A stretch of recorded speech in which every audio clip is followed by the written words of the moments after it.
दुर्गा सप्तशती का चौथा अध्याय। जय हो माँ दुर्गा मैया की जय हो। आप सभी को नवरात्रि की हार्दिक शुभकामनाएं।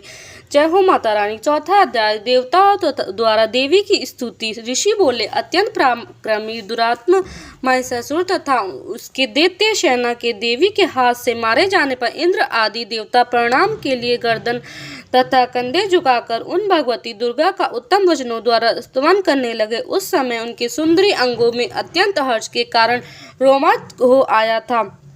देवता बोले, संपूर्ण देवताओं की शक्ति का समुदाय ही जिनका स्वरूप है तथा जिन देवी ने अपनी शक्ति से संपूर्ण जगत को व्याप्त कर रखा है, समस्त देवताओं और महिषासुरों की पूजनीय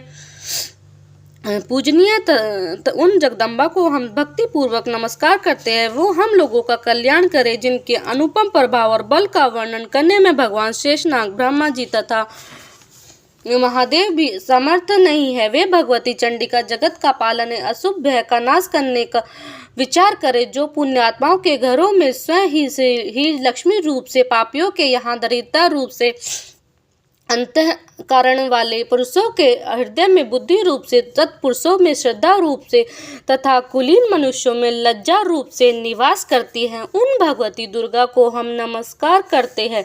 देवी, आप संपूर्ण विश्व का पालन कीजिए। देवी, आपके इस अचिंत्य रूप का असुरों का नाश करने वाले भारी पराक्रम तथा समस्त देवताओं दैत्यों के समक्ष युद्ध में प्रकट किए हुए आपके अद्भुत चरित्र को हम इस प्रकार वर्णन करें। आप संपूर्ण जगत की उत्पत्ति का कारण है। आप में सत्व गुण, रजोगुण, तमोगुण, ये 3 गुण विद्यमान हैं, तो भी दोषों के साथ आपका संपर्क नहीं जाना पड़ता। भगवान विष्णु और महादेव जी आदि देवता भी आपका पार नहीं पाते। आप ही समस्त अखिल का आश्रय है। यह समस्त जगत आपका अंशभूत है, क्योंकि आप सबकी आदिभूत अव्यक्त परा प्रकृति है। देवी, संपूर्ण यज्ञों में जिसके उच्चारण में से सब देवता तृप्ति लाभ करते हैं, वह स्वाहा आप ही है। इसके अतिरिक्त आप पितरों की भी तृप्ति का कारण है, अतः सब लोग आपको श्रद्धा भी कहते हैं। देवी, जो मोक्ष की प्राप्ति का साधन है, अचिंत्य है, समस्त दोषों से रहित जितेंद्रिय तत्वों को ही सार वस्तु मानने वाले तथा मोक्ष की अभिलाषा रखने वाले मुनिजन जिसका अभ्यास करती है, वह भगवती आप ही है। आप शब्द रूपा है। अत्यंत निर्मल ऋग्वेद, यजुर्वेद तथा उद्गीत के मनोहर पदों के पाठ से युक्त सामवेद का भी आधार आप ही है। आप देवी त्रय, तीनों वेद और भगवती 6 ईश्वरों से युक्त है। इस विश्व की उत्पत्ति और पालन के लिए आप ही वर्ता, कृषि व आजीविका के रूप में प्रकट हुई है। आप संपूर्ण जगत की पीड़ा का नाश करने वाली है। देवी, जिससे समस्त शस्त्रों का सार का ज्ञान होता है, वह मेघ शक्ति आप ही है। दुर्गम भवसागर से पार उतारने वाली नौका रूप दुर्गा देवी भी आप ही है। आपकी कहीं भी आसक्ति नहीं है। केटक के शत्रु भगवान विष्णु के वक्ष स्थल में एकमात्र निवास करने वाली भगवती लक्ष्मी तथा भगवान चंद्रशेखर द्वारा सम्मानित गौरी देवी भी आप ही है। आपका मुख मंद मुस्कान से सुशोभित, निर्मल, पूर्ण चंद्रमा के बिंब का अनुकरण करने वाला, उत्तम वर्ण स्वर्ण के मनोहर कांति से कमनीय है, तो भी उसे देखकर महिषासुर को क्रोध हुआ और साहस उसने उस पर प्रहार कर दिया। यह बड़े आश्चर्य की बात है। देवी, वही मुख जब क्रोध से युक्त होने पर उदय काल के चंद्रमा की भांति लाल और तनी हुई भौहों के कारण विकराल हो उठा, तब उसे देखकर जो महिषासुर के प्राण तुरंत नहीं निकल गए, यह उससे भी बढ़कर आश्चर्य की बात है, क्योंकि क्रोध से भरे हुए यमराज को देखकर भला कौन जीवित रह सकता है। देवी, आप प्रसन्न हो परमात्मा स्वरूप। आपके प्रसन्न होने पर जगत का अद्भुत होता है और क्रोध से भर जाने पर आप तत्काल ही कितने कुलों का सर्वनाश कर डालती है। यह बात अभी अनुभव में आई है, क्योंकि महिषासुर की यह विशाल सेना क्षण भर में आपके कोप से नष्ट हो गई है। सदा अभ्युदय प्रदान करने वाली आप जिन पर प्रसन्न रहती हो, वे ही देश में सम्मानित है। उन्हीं को धन और यश की प्राप्ति होती है। उन्हीं का धर्म कभी स्थिर नहीं होता तथा वे ही अपने हष्ट पुरुष, स्त्री, पुत्र और व्रतों के साथ धन्य माने जाते हैं। देवी, आपकी ही कृपा से पुण्य आत्मा पुरुष प्रतिदिन अत्यंत श्रद्धापूर्वक सदा सब प्रकार के धर्मानुकूल कर्म करता है और उसके प्रभाव से स्वर्ग लोक में जाता है। इसलिए आप तीनों लोगों के निश्चय ही मनोवांछित फल देने वाली है। माँ दुर्गा, आप स्मरण करने पर सब प्राणियों का भय हर लेती है और स्वस्थ पुरुषों द्वारा चिंतन करने पर उन्हें परम कल्याणकारी बुद्धि प्रदान करती है। दुख, दैत्य और भय हरने वाली देवी, आपके सिवा दूसरा कौन है जिसका चित्त सबका उपकार करने के लिए सदा ही दयालु रहता हो। माँ देवी, इन राक्षसों के मारने से संसार को सुख मिले तथा ये राक्षस चिरकाल तक नरक में रहने के लिए भले ही पाप करते रहते रहे हो, इस समय संग्राम में मृत्यु का प्राप्त होकर स्वर्ग लोक में जाए, निश्चय ही यही सोचकर आप शत्रुओं का वध करती है। आप शत्रुओं पर शत्रुओं का प्रहार क्यों करती है? समस्त असुरों की दृष्टि पात मात्र से ही भस्म क्यों नहीं कर देती? इसमें एक रहस्य है। ये शत्रु भी हमारे शस्त्रों में से पवित्र होकर उत्तम लोक को जाए, इस प्रकार उनके प्रति भी आपका विचार अत्यंत उत्तम रहता है। खड्ग के तेज पुंज के भयंकर दीप्ति से तथा उसके त्रिशूल के अग्रभाग की धनीभूत प्रभा से चौंधी आकर जो असुरों की आंखें फूट नहीं गई, उसमें कारण यह था कि मनोहर रश्मियों से युक्त चंद्रमा के समान आनंद प्रदान करने वाली आपके इस सुंदर मुख का दर्शन करते थे। देवी, आपका शील दुराचारियों के बुरे बर्ताव को दूर करने वाला है।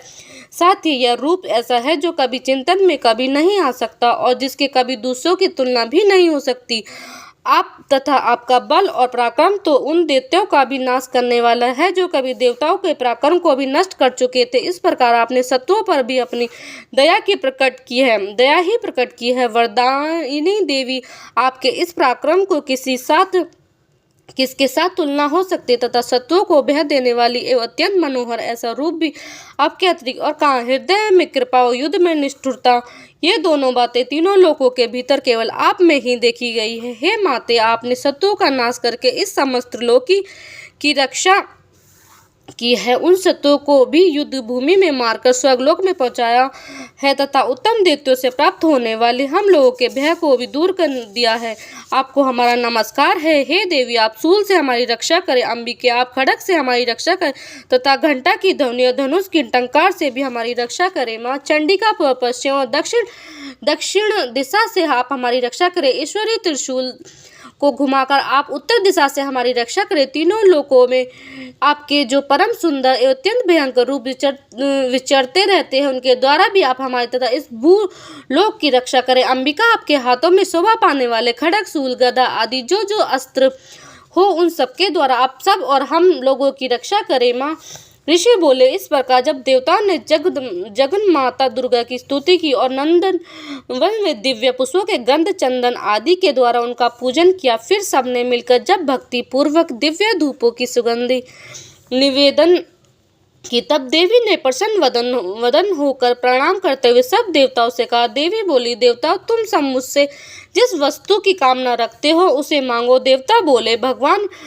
भगवती, आपने हमारी सब इच्छा पूरी कर दी, अब कुछ भी बाकी नहीं है, क्योंकि हमारा ये शत्रु महिषासुर मारा गया। माहेश्वरी, इतने पर भी यदि आप हमें और वर देना चाहते हैं तो हम जब जब आपका स्मरण करें तब तब आप दर्शन देकर हमारा महान संकट दूर कर दिया करें। अंबिका, जो मनुष्य इन स्त्रोतों द्वारा आपकी स्तुति करे, उसे वित्त, समृद्धि और वैभव देने के साथ ही उसकी धन और स्त्री आदि संपत्ति को भी बढ़ाने के लिए आप सदा हम पर कृपालु रहे। ऋषि बोले, राजन, देवताओं के जब आप अपने तथा जगत के कल्याण के लिए भद्रकाली देवी को इस प्रकार प्रसन्न किया, तब वे तथास्तु कहकर कभी वही अंतर्धान हो गए। भूपाल, इस प्रकार पूर्व काल में तीनों लोगों का हित चाहने वाली देवी जिस प्रकार देवता के शरीर में प्रकट हुई थी, वह सब कथा मैंने कह सुनी। अब पुनः देवताओं का उपकार करने वाली वे देवी दुष्ट दैत्यों तथा शुभ निशुभ का वध करने, सब लोगों की रक्षा करने के लिए गौरी देवी के शरीर से जिस प्रकार प्रकट हुई थी, वह सब प्रसंग में मेरे मुख से सुनो, मैं उसका तुमसे वर्णन करता हूँ। जय हो मेरी माता रानी,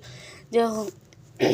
माता दुर्गा के चौथे स्वरूप का कुष्मांड अपनी मंद हल्की हंसी तथा द्वारा ब्राह्मण को उत्पन्न करने के कारण का नाम कुष्मांडा पड़ा। नवरात्रों में चौथे दिन कुष्मांडा देवी के स्वरूप की उपासना की जाती है। इस दिन साधक का मन अनाहत चक्र में स्थित होता है, अतः पवित्र मन से पूजा उपासना के कार्य में लगाना चाहिए। माँ की उपासना मनुष्य को स्वाभाविक रूप से भव सागर में पार उतारने के लिए सुगम और रेयस्कर माता कुष्मांडा की उपासना मनुष्य को आदि व्याधियों से विमुक्त करके उससे सुख, समृद्धि, उन्नति की ओर ले जाते हैं। अतः अपनी लौकिक परलौकिक उन्नति चाहने वालों को कुष्मांडा की उपासना में हमेशा तत्पर रहना चाहिए। जय हो माँ दुर्गा मैया की चौथा अध्याय समाप्त। जय हो माता रानी।